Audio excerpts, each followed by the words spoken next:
Hi viewers, இன்றைக்கி வந்து நம்ம பிரெட் அல்வா செய்ய போகிறோம். ரொம்ப நாளாக கேட்டுட்டு இருந்தாங்க பிரெட் அல்வா எப்படி செய்யணும்னு சொல்லிட்டு. பிரெட் அல்வா செய்ய தேவையான பொருட்கள்: 1/4 லிட்டர் கோல்டு வின்னர் எண்ணெய், நம்ம சமைக்கிற எண்ணெய் தான். ஒரு 10 ரூபா பாக்கெட்டு பால், மில்கி மேடு, ஜிஆர்பி நெய், 10 ஸ்லைஸ் ப்ரெட்டு, ஒரு 20 கிராம் சர்க்கரை, அப்புறம் ஒரு 10 முந்திரி, 10 பாதாம், திராட்சை பழம். இதெல்லாம் வச்சு நம்ம எப்படி பிரெட் அல்வா செய்யலாங்கிறத வாங்க பார்க்கலாம். இப்போ ஃபஸ்ட்டு பிரெட் அல்வா செய்ய ஒரு கடாயை அடுப்பில் வச்சு நம்ம ஸ்டவ் ஆன் பண்ணிக்கலாம். இதில் வந்து நம்ம 1/4 லிட்டர் எண்ணெயை வந்து ஊற்றிக்கலாம்.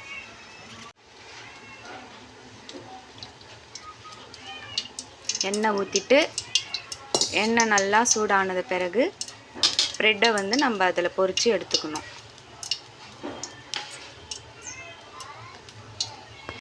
எண்ணெய் நல்லா சூடாயிடுச்சு. இந்த ஸ்டேஜில் நம்ம ஒரு ஸ்லைஸ் ப்ரெட்டை முழுசாக போட்டு நம்ம பொரித்து எடுக்க போகிறோம்.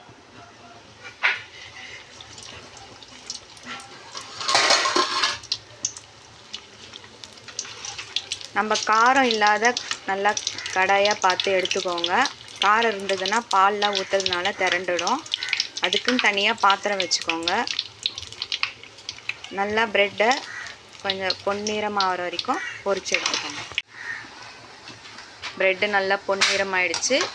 இந்த ஸ்டேஜில் நம்ம அந்த ப்ரெட்டை வந்து எடுத்துடணும்.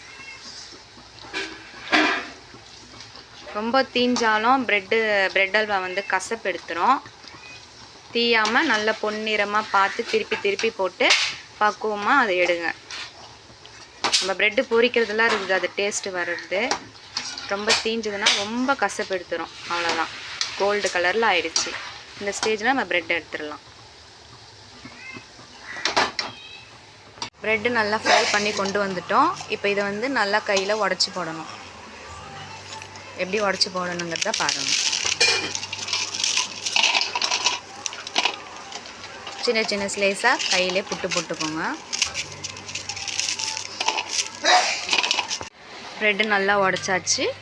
இப்போ அடுத்து என்ன செய்யலாங்கிறத வாங்க பார்க்கலாம். பால் காய்ச்ச போகிறோம். சின்ன பாக்கெட் பால் வாங்கியிருக்கோம்ல, அந்த பாலை வந்து நல்லா சுண்ட காய்ச்சிக்கோங்க.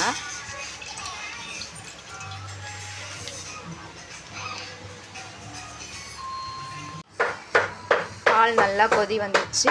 இந்த ஸ்டேஜில் நம்ம நல்லா கொதி வந்த பிறகு ஆஃப் பண்ணிடலாம். இப்போ கடாயில் நம்ம காய்ச்சணும்ல, அந்த பாலை வந்து ஊற்றிடுங்க. நம்ம ப்ரெட்டு பொரிச்சல அந்த கடாயிலே நீங்கள் பாலை ஊற்றிக்கோங்க. அடுத்து கொஞ்சமாக தண்ணி அதில் ஆட் பண்ணிக்கோங்க. நம்ம பால் காய்ச்சும் போது தண்ணி ஊற்றலை, திக்காக தான் காய்ச்சிருக்கோம். அதில் கொஞ்சம் தண்ணி மிக்ஸ் பண்ணிக்கோங்க. இந்த பாலும் தண்ணியும் பார்த்திங்கன்னா ஒரு கொதி வந்த பிறகு நம்ம நல்லா உடச்சி வச்சுருக்கோம்ல, அந்த ப்ரெட்டை வந்து அதில் ஜாயின் பண்ணணும். அவ்வளோதான்.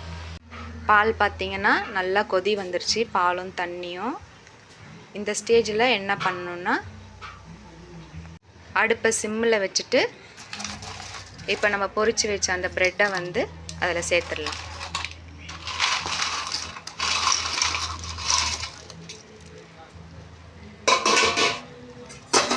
நல்லா சேர்த்துட்டு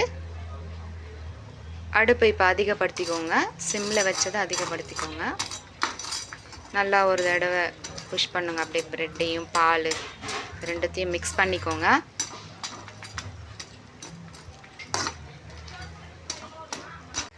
இப்போ ப்ரெட்டு நல்லா வெந்துக்கிட்டு இருக்கு. இப்போ பார்த்திங்கன்னா பால் திரண்ட மாதிரி தான் இருக்கும். பயப்படாதீங்க, அது அப்படி தான் இருக்கும். அவ்வளோதான்.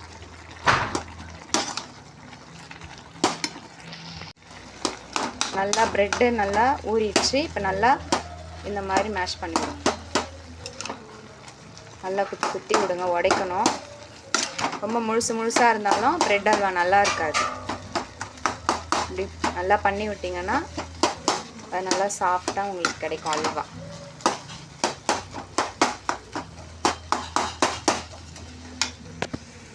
இப்போ இந்த ஸ்டேஜில் சர்க்கரை போட்டுக்கோங்க. நம்ம 200 கிராம் சர்க்கரை எடுத்து வச்சுருந்தோம்ல, அதை ஜாயின் பண்ணிக்கோங்க. அவ்வளோதான். அதை போட்டு நல்லா மிக்ஸ் பண்ணி ஒரு கிண்டிக்கோங்க. இப்போ நம்ம முந்திரி, திராட்சை, பாதாம் பருப்பு வச்சுருந்தோம்ல, அதையும் அதில் ஜாயின் பண்ணிக்கோங்க. எல்லாம் சேர்த்து ஒன்றா சேர்த்து மிக்ஸ் பண்ணிக்கோங்க. அடுப்பு வந்து சிம்மில் வச்சுக்கோங்க. இப்போ நல்லா மிக்ஸ் ஆகிடுச்சு. தீஞ்சிராமல் பார்த்துக்கோங்க. ஏன்னா இப்போ ட்ரை ஆகிடுச்சு, நமக்கு பால் தண்ணி எல்லாமே மிக்ஸ் ஆனதுனால ட்ரை ஆகிருக்கும். இந்த ஸ்டேஜில் வந்து நம்ம நெய் ஆட் பண்ணிக்கலாம். இப்போது நெய் பார்த்திங்கன்னா 2 ஸ்பூன் போட்டுக்கோங்க. ஜிஆர்பி நெய் தான், நல்லா வாசனையாக இருக்கும். நிறைய நெய் வேணுனாலும் நீங்கள் போட்டுக்கலாம். நெய் அளவாக சாப்பிட்றவங்களுக்கு நம்ம 2 ஸ்பூன் போதும். நெய் போட்டு நல்லா மிக்ஸ் பண்ணிக்கோங்க. அடுப்பு சிம்மில் வச்சுக்கோங்க, தீஞ்சிரும். நல்லா மிக்ஸ் பண்ணிவிட்டு அடுத்து நம்ம மில்கி மேட் வந்து சேர்த்துக்கலாம். அடுப்பை ஆஃப் பண்ணிவிட்டு மில்கி மேட் வந்து ஒரு 5 ஸ்பூன் சேர்த்துக்கோங்க. அவ்வளோதான். இது எல்லாம் போட்டு நம்ம மிக்ஸ் பண்ணிக்கலாம்.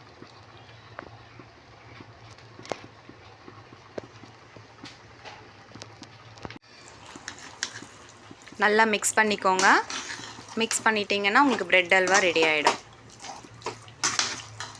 அவ்வளோதான். பார்க்கவே ரொம்ப அழகாகவும் இருக்குது, நல்லா வாசனையாகவும் இருக்குது.